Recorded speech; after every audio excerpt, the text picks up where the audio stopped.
Okay, this is part 3 of our new teaching today, and we're in the book of Ephesians, and we're at verse number 10. This particular verse I will read again to you, and this verse here is actually making reference to an event that is yet to take place. It's an event, and by the way, let me say this. This book of Ephesians that the Apostle Paul or Shaul wrote to the church there in Ephesus, this is written to, say, a Gentile church. Now, again, Gentile doesn't mean that these were believers in the Mashiach. These were Gentile believers. And of course, as I've already made reference to, whether you are a natural Jew or a Gentile, if you put faith in the Messiah and the Mashiach, the scripture says, and we really haven't gotten to this over in chapter 2, that we're one new man in Mashiach, in Messiah. We're a part of what the Messiah referred to as his church that he would build upon the revelation of who he was.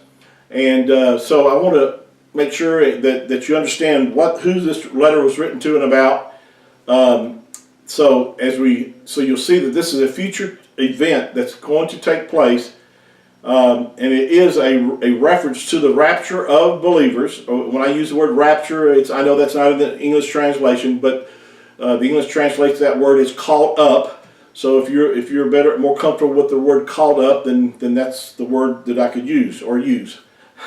I just use the word rapture because most people understand what you're talking about when you use that word.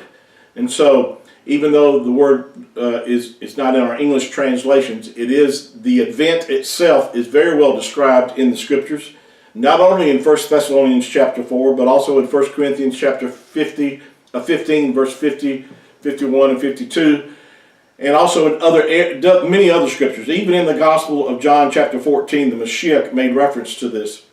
But let me go back to read verse 10. It says that in the dispensation of the fullness of times, he is talking about Yahuwah, he might gather together in one all things in Messiah. Of course, my English translation says Christ, but it's talking about, in the Hebrew word would be Mashiach, both which are in heaven and which are on earth, even in him. So what Paul or the Apostle Shaul is writing here, he says that there is a time frame, a dispensation of the fullness of time. In other words, when the fullness of time arrives, and whatever time that Yahuwah has chosen for this event to happen, and I personally believe it's very near. It could happen any moment. Yahushua referred to it as his time for his coming would become as a thief in the night, but he also encouraged us to always to be ready, to be watchful. And so it could happen at any time.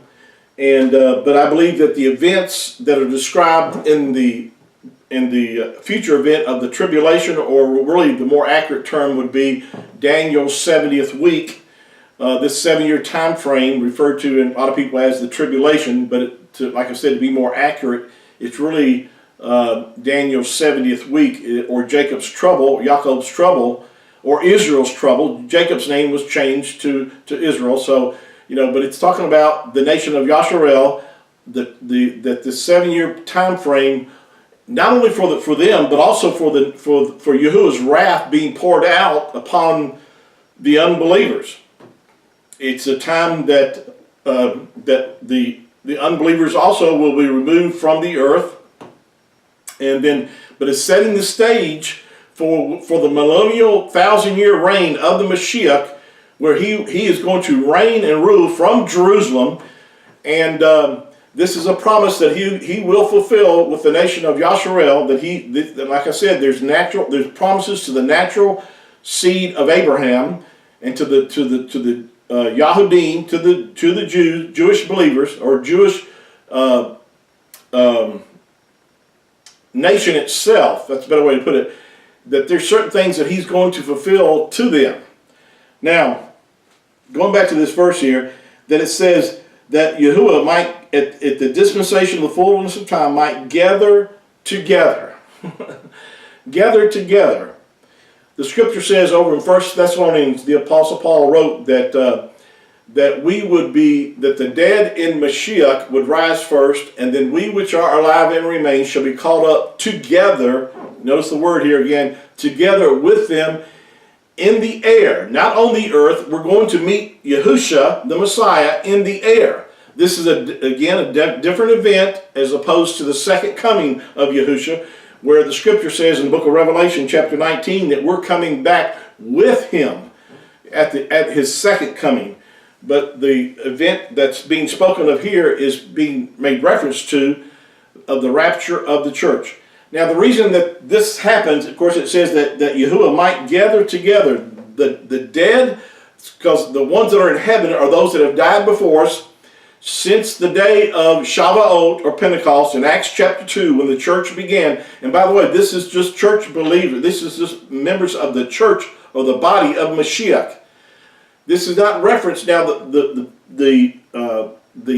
believers say in the Old Testament of the Tanakh, their resurrection will take place at the end of the tribulation, according to Daniel chapter 12. If you go back and read through that, you'll see that at this time of end of Jacob's trouble, that they will be resurrected at that time. It's a different resurrection than opposed to the resurrection that will take place in 1 Corinthians chapter 15, verse 50 and 51, and also spoken of by Paul in 1 Thessalonians chapter 4. So they're different resurrections, and I've already covered that in other teachings. But this particular gathering together is those that are in Messiah. Notice this, it said not just the believers from the Old Testament, because this is talking about those in Messiah, which are in heaven and which are on earth. Those that have received the Messiah, been born again of his Spirit, they are part of the church that Yahushua said he was building his church upon, and this is what this verse is making reference to. And that's good news. That's good news to know that, we're not appointed to wrath. Wrath means anger. That means that the reason why we have not been appointed to wrath is because Yahushua has absorbed the wrath of Yahuwah and the judgment that was to come upon you and I. His anger for our sin and our rebellion was put upon the Messiah, Mashiach. And he bore our judgment and the anger of Yahuwah. That's why we have not been appointed to Yahuwah's anger. Now, some people say, well, yeah, but that's talking about, when it talks about, Paul said that we, over in 1 Thessalonians chapter 1, verse, I believe 9 and 10, talks about, that we have not been appointed to wrath, but to obtain salvation. And, and again, the whole context of 1 Thessalonians in chapter 2, if you read both books together, you have to understand this is the wrath that it's talking about is the wrath that's going to be poured out upon the earth during this 7-year tribulation period. It's not talking about the wrath of, say, eternal hellfire or being cast into the lake of fire. It's natural. We've already been delivered from that in the moment that you put your faith and trust in the Messiah and you're born again in the Ruach HaKodesh. We will not have to face that kind of judgment.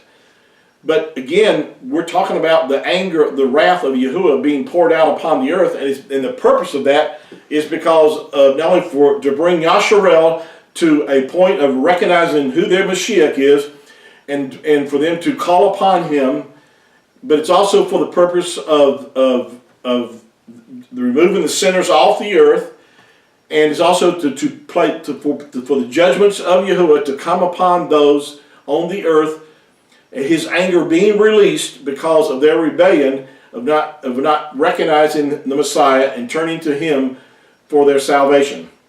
I hope this has helped you today. We've got a lot more to share, and thank you for, again, your support. Please share this with your friends. Thank you again for those that have subscribed to my YouTube channel, and I encourage you that if you're not already a subscriber, please do that. Encourage your friends to become a subscriber. That way they'll be alerted as far as the new sessions that we'll be doing. So until next time, shalom.